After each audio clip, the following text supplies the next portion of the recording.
All right. Well, hello, everyone, and welcome to the podcast. As always, I am absolutely thrilled that you are here. If you have never checked out the podcast before, we are primarily an interview and a commentary-based podcast. You can find the Billy D's podcast pretty much anywhere podcasts are found, and I'm so glad you found us today. Today, we are going to be having a commentary podcast. We're going to be talking about all things media. It's been a while since we've done one of those episodes. Going to talk about a couple different things, including X, formerly known as Twitter, which is kind of like my social media home. So I'm very interested in what happens with X. We're going to talk about that a little bit. Also in the news this past week, a lot about UFOs again, testimony about some of the things the government may have or may not have. We're going to talk about that a little bit, my opinion, of course. And we're going to round things off with Sinead O'Connor. So I'm going to talk about those three things today. Before I get into all that, I got to send out a couple of shout outs. First of all, I want to thank Karen DeBonis. She is the subject of our last episode. You can check her out in our playlist, her episode. She has a book out, and during the podcast, she talks about the importance of, in her case, her child. But anytime you have a loved one who is being diagnosed by a doctor, and there's a certain course of action that's being mapped out, and there's a little voice inside of you saying, I'm not sure this is right. And she talks about her experience with that. And let me tell you, that's something that a lot of people can resonate with. So do check out that episode, Karen DeBonis, that episode, of course, in our playlist on the Billy D's podcast. Coming up within the next few weeks, Deborah Fazell. I'm sure a lot of you know Deborah Fazell. She's been on the podcast numerous times, and she is going to be talking about her book, The Time of Our Lives. She talks about her experience at Juilliard, the performing arts school, when she was there numerous years ago, not too far back. She wouldn't want me to give away her age, I'm sure. But there's some names as far as her classmates and all that go that you would most certainly recognize. We're going to be talking to her as well. And also, we're going to be having a couple of recovery stories on the podcast as well. I am very pleased, very happy, very, dare I say, proud that this show has become a forum for people to share their stories about recovery, whether it's addiction, trauma recovery, mental health, whatever the issue may be. We're always very pleased when someone has a book out or they're a creator of some kind and they choose to come on our podcast to talk about those things. Those are all wonderful, wonderful aspects of this show. They're always inspiring, and I very much enjoy having these people on the program. Getting into today's topics, X. I got a direct message from one of my good friends on Twitter here recently, and it was like the long goodbye. He was like, Bill, it's been a pleasure knowing you. You can always contact me on my other platforms. It's a pleasure to work with you, but I just don't know if I can take this anymore. Oh, so dramatic.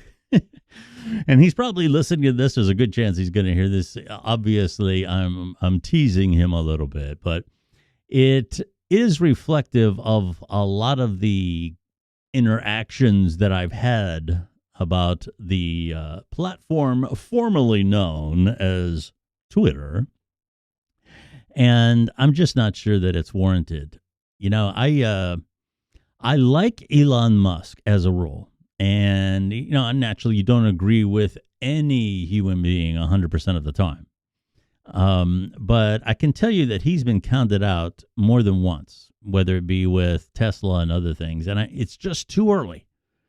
You know, when you're talking about a media company like Twitter and now X that is so big, has so many users, and we're talking about, hundreds of millions of them, and when those changes you just can't predict. If you could look back over the past couple months, every so often there was just one more time when this was going to be the end of Twitter, and it's still here.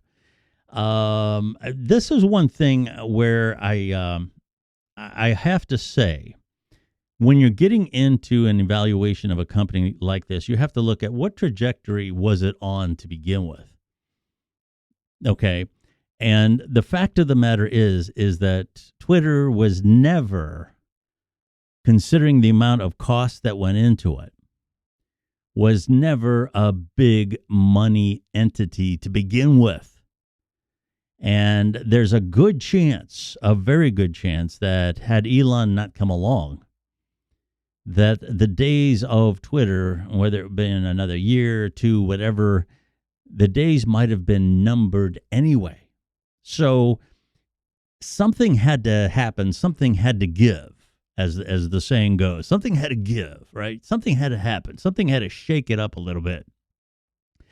I was a little tepid on the move to X, and I'm still just a little tepid on it, because Twitter, despite the fact that it was never a huge moneymaker, so to speak, it was a part of the vernacular. It became a verb, just like when you search something now on the internet, you Google it.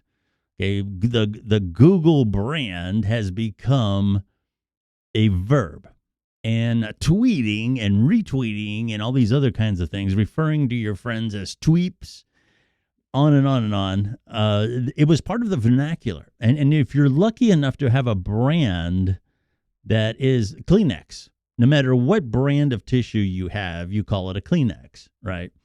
And if you're lucky enough to have your brand become a part of the vernacular, as a marketing person, advertising person, I've always been very careful about, maybe you don't want to change that. So I'm still not 100% behind this X thing, but I can understand why. I can understand why. I believe, from what I've been able to gather, and this is just pure speculation on my part, this is an opinion episode, but I would be willing to bet that the plans for Twitter, as they call it now, the everything app, right? Kind of like in physics, the theory of everything. Okay, it explains everything.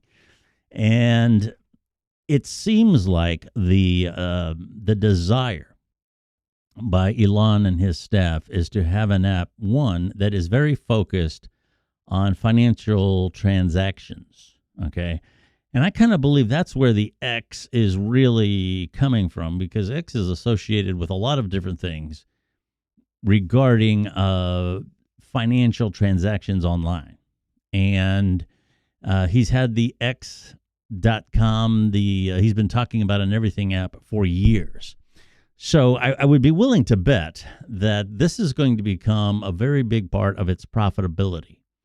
Because if you can manage transactions and you charge just a slight fraction of a fee for that transaction, what can happen is if you become the go-to place to do transactions, you can be making some real money real soon. I mean, this would be like Venmo or something like that with 500 million users. So, I mean, that there to me talks a lot about viability. Now, Twitter has also been the kind of place to go for news and politics. And oddly enough, it was often criticized for that because people, I don't want to hear about politics. Well, you know what? Right in the description of the app at various times, it was called news, information, etc., and things like that. And as a creator, no matter what kind of a creator you are, whether you are a musician, if you are a podcaster like me, YouTuber, any of these types of things, blogging, vlogging, you have some kind of a cause, you want to bring awareness to a certain illness, all of these things, those types of topics in terms of trending, there's no other place like Twitter. I mean, it doesn't happen as instantly on Facebook. LinkedIn, forget it. I mean, you're talking about a lag time there of days or weeks before anything happens that's, becomes the topic of conversation on LinkedIn. And I like LinkedIn, I'm on it. It's a good place for, for your references. A lot of times when I meet someone, I notice right away that there's more views on my LinkedIn profile, because that's kind of one of the places you go to make sure somebody is legit, and that's fine. But if you're talking about something happening in real time, there's a national crisis of some kind, or there's something going on, let's say a presidential debate or something like that. Now, it's not scientific, but for me, being sort of an old media dude, back when Ronald Reagan or the first George Bush, they had a presidential debate of some kind leading up to the election. The morning talk shows on the radio, that's where everybody was calling in saying, well, this or that or the other thing. All those weren't scientific either. But you had audience reaction that was a bit delayed. It came in the next day or what have you. The idea that you can just kind of follow along right in the palm of your hand and follow some of these things as they are happening is just absolutely amazing to me. That is just so cool. And like I said, no matter what kind of a creator you are, talking about Deborah Fazell, she's been a showbiz person. Anything happening in that kind of regard is a hit movie, whatever, it's being discussed on Twitter. So that aspect of it, I believe he could really, really capitalize on. And if you look at what happened with and here again, I'm not being political on this, whether you agree with Tucker Carlson and people like him or not, he has utilized so far Twitter very successfully. And if this is a foreshadowing of things to come, now it's new, so anything new is going to have a bump when it first happens. But as time goes along, if people like that, newsmakers, news reporters, anything like that, if this starts to materialize in a way where it has stability going into the future, this could be very big for the Twitter platform. It could be really, really big. And I got to say, if the cable news networks right now, they're all way down. If I was in the cable news business right now, I would be very concerned about the future of those entities and what is happening now with Twitter and social media in general, but in particular Twitter, because that is pretty extraordinary. We could be looking at a new type of media coming here, which is social media hybrided with traditional media. And that could be very interesting. He has been very good about championing the idea of free speech. And, free speech is one of those things, you're all for it until you hear something that you don't like. But the idea behind free speech is that it's for that. It's for the information that makes you mad. That's why it's there. Because here's the thing. When the term fake news first started a number of years ago, I got very concerned because I knew right away that fake news was going to become the term that you used when you heard news that you didn't agree with, that you did not like. It was fake news. And it's exactly what I predicted, what I feared has become of that. And more recently, with the pandemic and all the stuff about Fauci and the vaccines, initially when the pandemic was going on, the word that was used, well, there's a lot of disinformation out there. Now, who could possibly like disinformation, right? Well, that can get a little fuzzy. That can get fuzzy real quick, and here's how. Because disinformation, a lot of times, who makes that decision? A lot of stuff that was labeled disinformation during the pandemic has turned out to be true. And this is, I know that may be triggering to a lot of you, but it's the truth nonetheless. There was a lot of things about the vaccines that were overstated, to say the least, in terms of their effectiveness. And if you can't even discuss it, okay, if you can't even say, hey, wait a minute, how do we know this? What other studies are there? And so on and so forth. If you can't even say those things and even challenge those things to the least degree without getting turned off, then that's a problem, because there's two facets to this. Who determines what the truth is?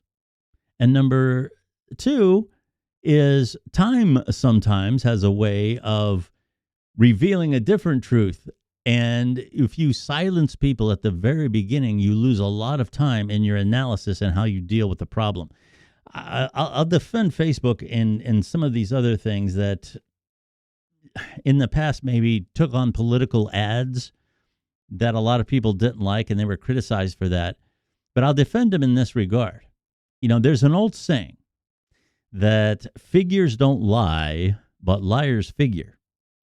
And we could take, let's say, something going on in your state. We could take 10 independent facts about what's going on there.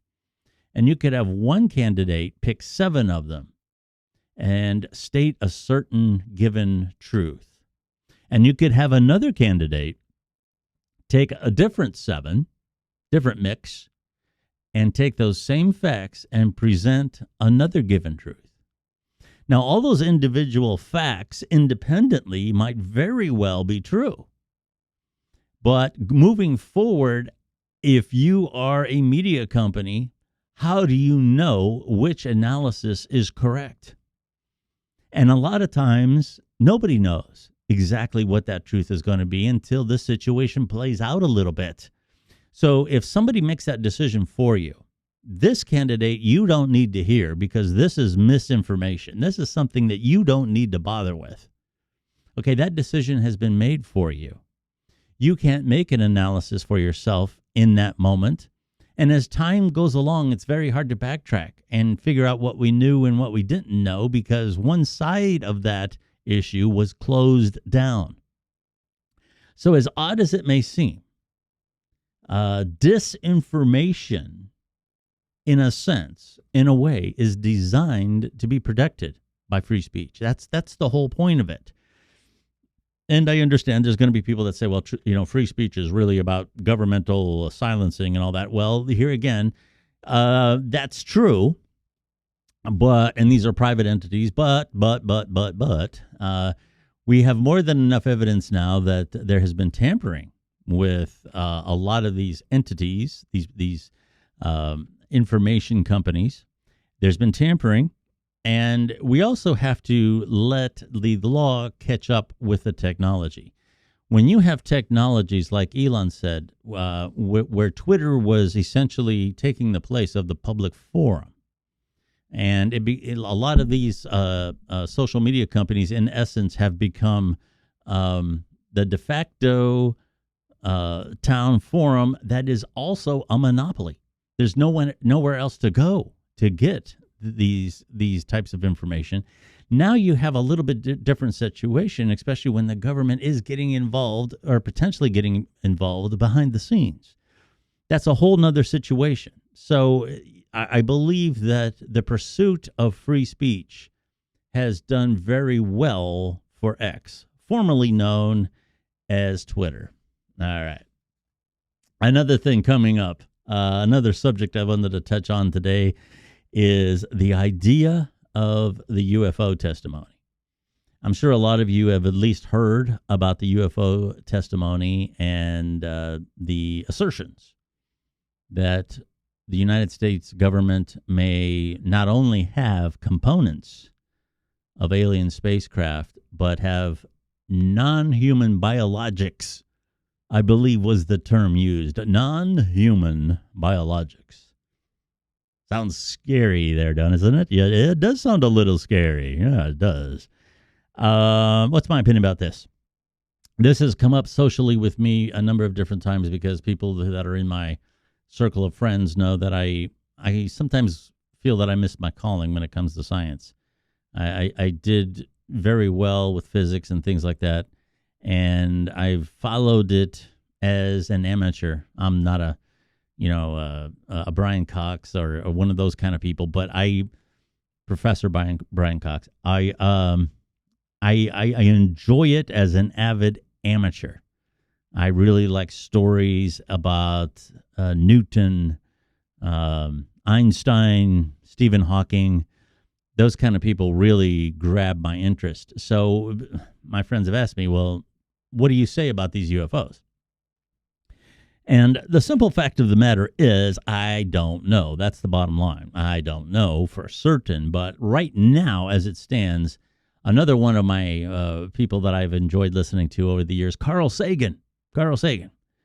He said something that has always stuck with me, and that is extraordinary claims require extraordinary evidence. I'll say that one more time. Extraordinary claims require extraordinary evidence. And so far, the testimony and the things that I have heard do not qualify for extraordinary evidence. It's just not there. I do find it odd, and I'm not the only person that has brought this up, that these supposedly, and I'm not saying that as a skeptic, but if it's true, we're presuming that these intelligent life forms can travel the enormity of space and time. They can dive through wormholes. They can pass through parallel universes and do all these other things. They just can't seem to fly over New Mexico. That seems to be an extraordinary challenge for them, an extraordinary challenge flying. Maybe the sand gets in their engines. I don't know. But, and I'm being facetious here, and a lot of people have said, well, we have highly technological airplanes and things like that, and they crash. And that's true. But that brings me to another point of skepticism that I have in regard to this subject is, and I say skepticism positively. Skepticism does not mean necessarily that you're looking to say that something isn't true. But skepticism simply means I need a little bit more evidence here. I just need a little bit more to go on than what you're giving me, right? And that's where these crashes and all these sightings always seem to happen somewhere high up in the sky, or they crash out in the middle of nowhere. Why don't one of these landings ever happen in Central Park? Or, during halftime during the Super Bowl, one of these things show up or crash or something else, where you have the best camera equipment and the best media technology in the world available to document it. It just never seems to happen that way. It's always out in some cornfield. And, yeah, I was sitting over there, and there it came right over them there hills. I just don't. I'm, and here again, I know there are people that have had personal experiences. As a matter of fact, one of my favorite rock and roll musicians, Sammy Hagar, he was talking about it the other day. I never go against someone's personal experience, and this is true of ghost stories or anything, because you just don't know what their personal experience is, what their personal given truth is.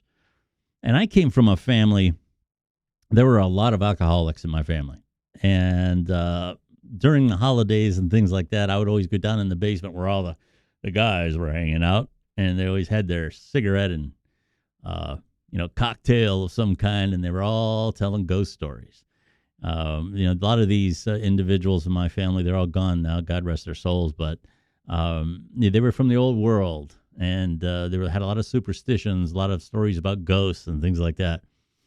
And I got to tell you, when you're 10 years old, and you're sitting around listening to a bunch of your family members getting sauced up, telling ghost stories, that's as good as life gets, man.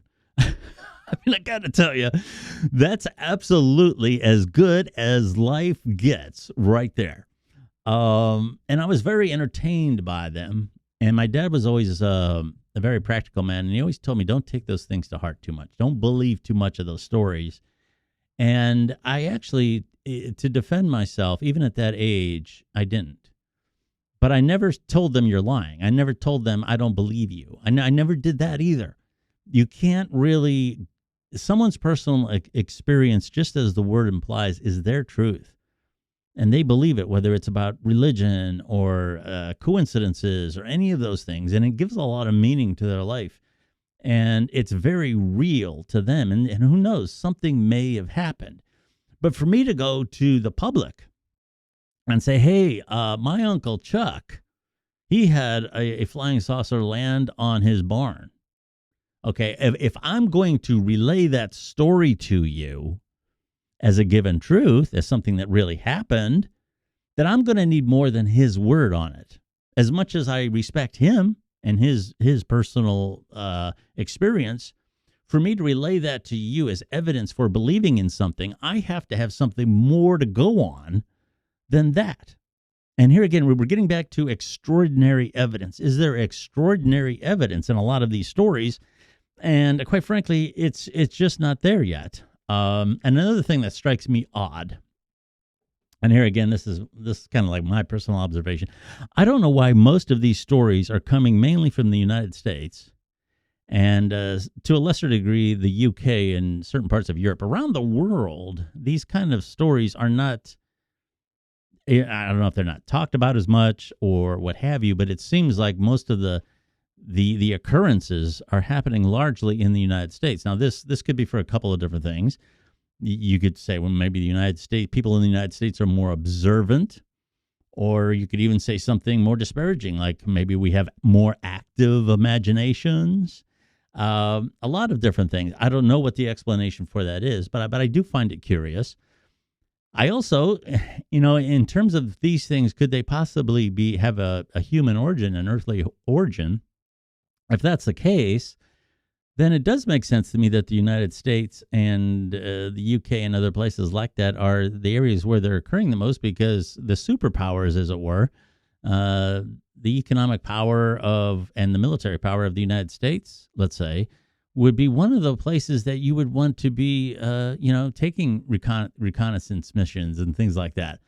So I don't know. I will say that I wouldn't dismiss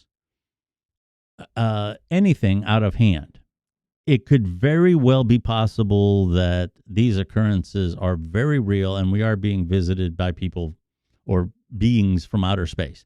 That could be happening. And like Einstein said, never dismiss anything. You're due to make a mistake if you do.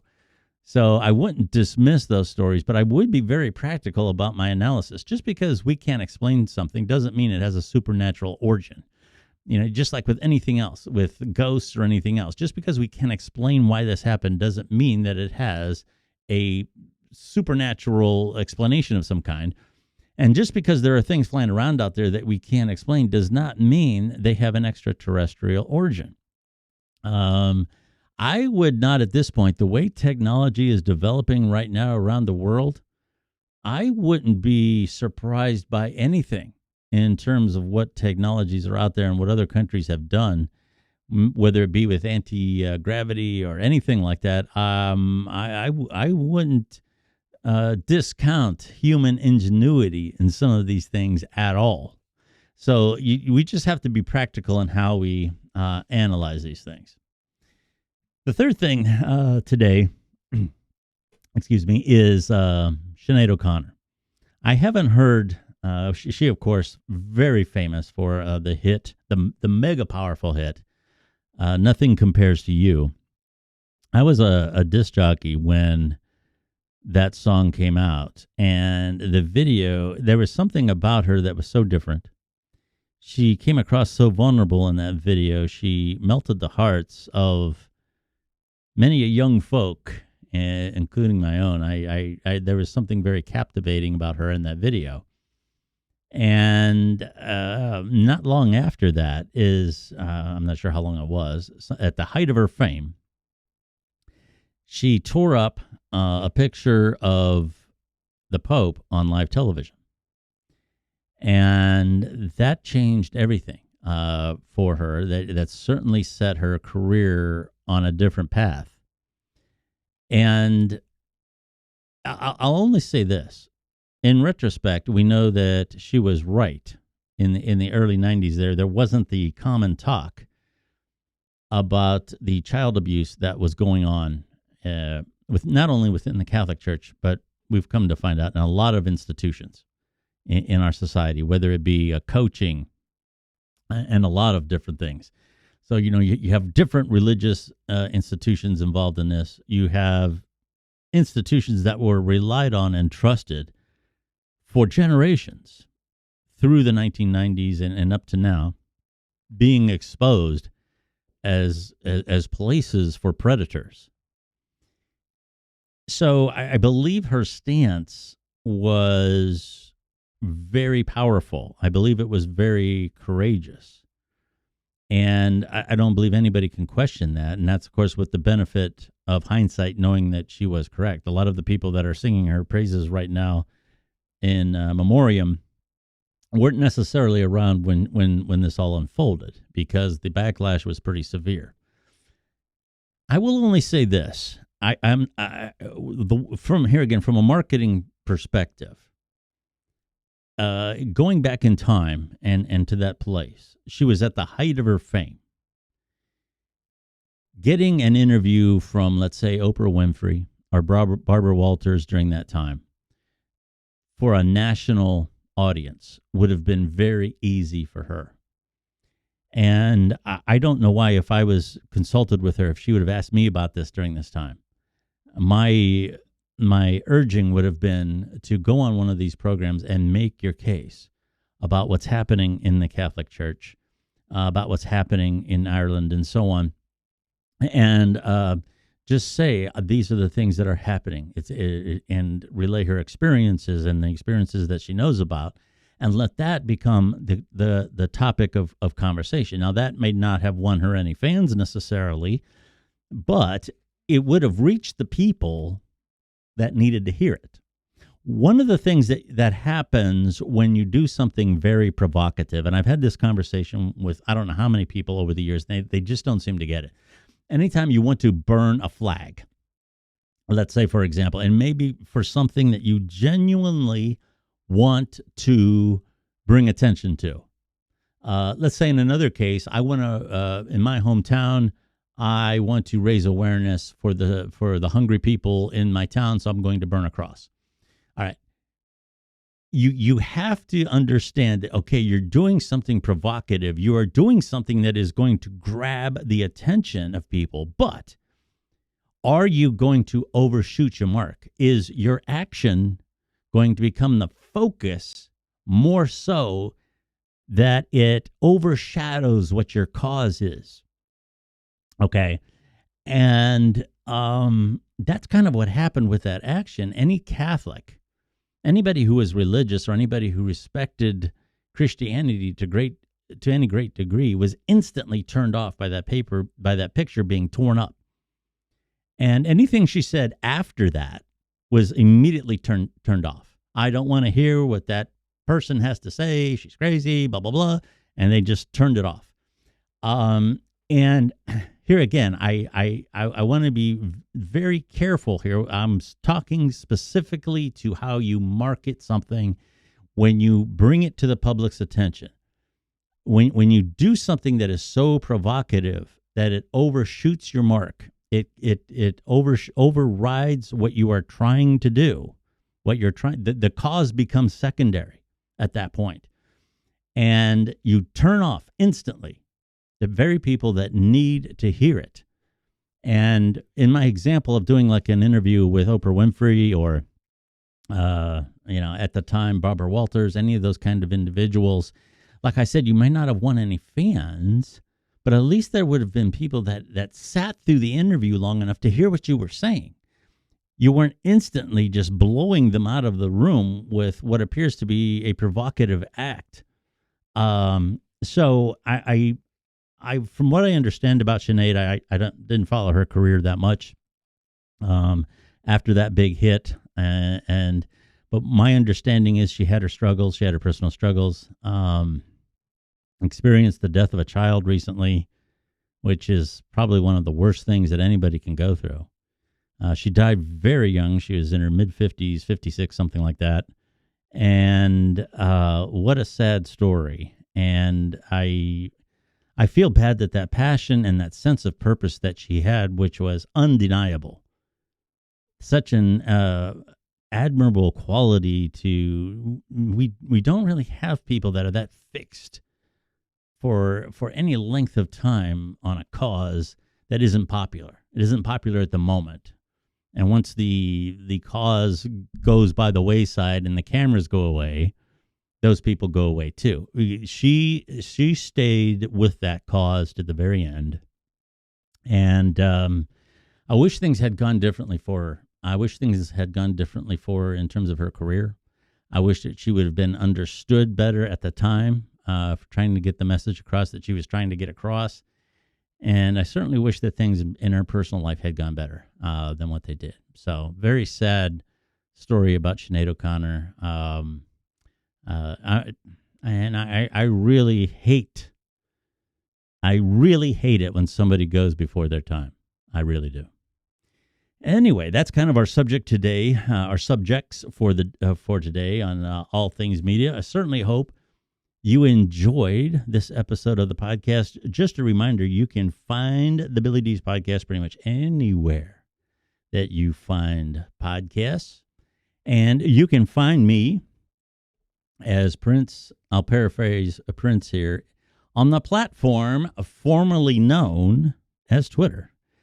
It's now known as X, and changes are coming. And if you are a big user of X, if you've been a Twitter user for a long time, my advice would be at this time, don't give up just yet. I have a feeling this is going to take a while to play out. It might take another year before we really know where this is going to go. But it's going to be interesting, and the Billy D's podcast will be following it all along. My name is Billy D's. Thank you very much for checking out our podcast today, and we will talk to you again next week.